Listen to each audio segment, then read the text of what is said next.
Hey guys, we're back for workout number 2 of our at-home workouts. Today's workout is going to be kind of like a fight gone bad style.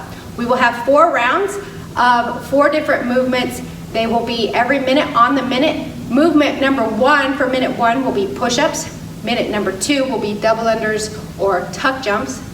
Minute 3 will be goblet squats, and minute 4 will be a Superman. And then minute 5 will be a rest. At that point, you will start over for 4 rounds. Once again, I have Alyssa McCarthy. She's going to demonstrate our movements. First up is the push-up. She's going to get into her plank position. We want our hands about right outside of our shoulders. We don't want them real wide, so we're going to do a little bit more military style. Notice her elbows are staying in. She touches her chest to the floor. Her thighs are also touching the floor as she comes all the way up for full extension. All the way back down, and then back up for 1 complete rep. Or 2 complete reps in her case. 3 now. Anyways, so that's the push-up. Now we have some variations. We can do push-ups off the wall, which many of our athletes already know. If they do that type of a push-up, you'll just put your hands up, same thing, hands right outside your shoulder, bring your chest all the way in, and then press all the way out. Next scaled movement would be the knees off of the floor.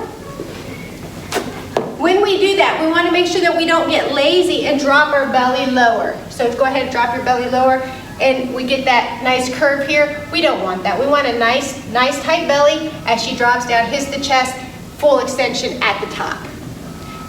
So that would be your scaled movements for the push-up. Next would be double unders. Most of you, if you've got double unders, you should know how to do them by now. One scaled movement would be just regular single unders, max effort. However, if you want a little bit more challenge, we're going to add a tuck jump into that scaled movement. She's going to get back into her plank position.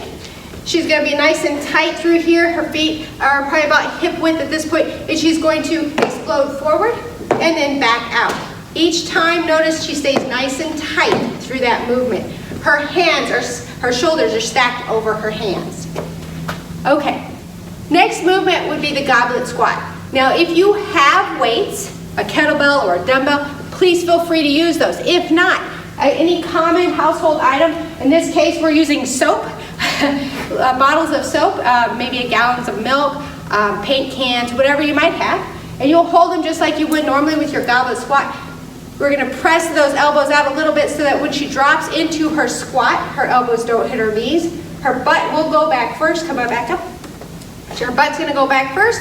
Her knees are going to track over her toes as she descends below parallel. Notice her hip crease is below her knee for a good complete rep. As she comes up, she squeezes her booty. Now, if we can't make it all the way down below parallel, and those of you know who you are, maybe you have some mobility issues, you're going to go as low as you can go. But every single time you want to meet that same standard. So if that is just at parallel, each time you want to make sure you meet that standard of a movement.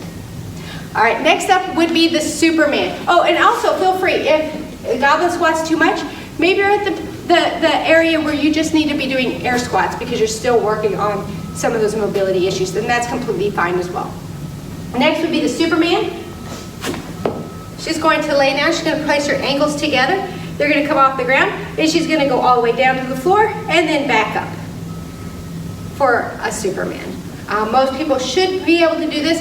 If you can't, you're going to keep attempting to try it. Notice she squeezes her butt as she comes up, ankle stays together. And last but not least, minute 5, rest. If you have issues with this, well, maybe we need to reconsider working out today. Anyways, thank you. Please post your times to Zen Planner, and we will see you back for workout number 3.